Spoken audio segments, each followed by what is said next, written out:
For my session, I chose to do the sport gridiron, so in the beginning I had people and partners throwing a ball between each other. This gave me a chance to walk around and correct people on how to throw a ball properly. As you can see here, I'm giving Jamie tips on how to throw a gridiron properly.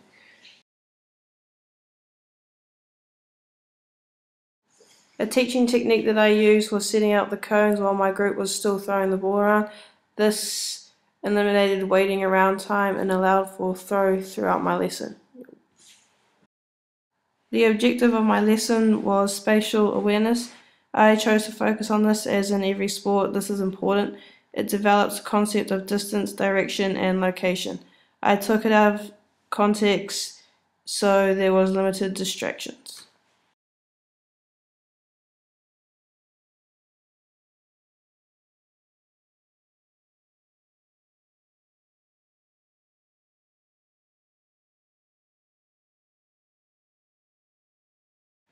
At this point, I brought the students in to discuss what I was going to do throughout my session. I had 2 drills planned and I had limited demonstrations for when I explained my drills so that students could explore their own ways of doing things themselves. Also, I discussed with my students what my session was going to be about, and I questioned them on what they already knew about spatial awareness.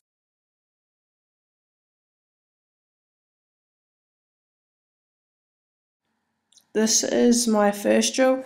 The aim of this drill was for the team to keep possession of the ball for as long as possible. The team without the ball had to try and intercept and hit the ball down for a handover. The team with the ball were focusing on moving and finding space so they were not marked and the ball could be passed to them. After a while, I moved the cones out to provide them with more space, and I added points if they completed 5 successful passes.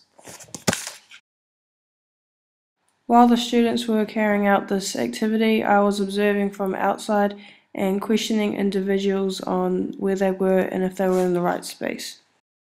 Questioning them encouraged them to look for more space options, which increased the amount of successful passes. I separated the groups and told them to discuss what was working and what wasn't. I walked around in between both groups and questioned them on what they had discussed. This is where they would tell me what they would do differently next time. In this second drill, I placed the element of getting into space in a more of a sporting context. I had an attacking team and a defensive team. The attacking team had to get from the middle of the court to the end where the defensive team were. They had to complete 3 passes before they could score a try. The team that were on defense had to spread themselves out and were trying to tag the attacking team, but they were only allowed to move so many spaces. This drill got the team on attack thinking about different holes and spaces that they could get into. For a progression, I started off with no movement and then the defensive team were able to move. The defenders were also forcing the attacking team to make decisions.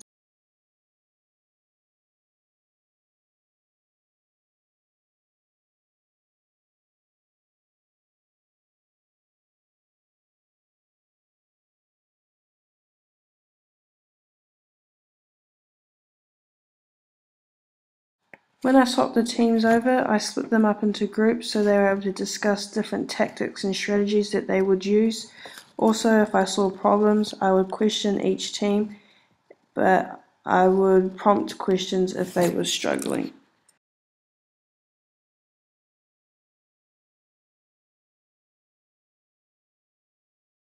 In my debrief, we discussed what each team talked about and if there were any differences in their strategies. Also, if there were, we discussed how each strategy could be beneficial in the full game context.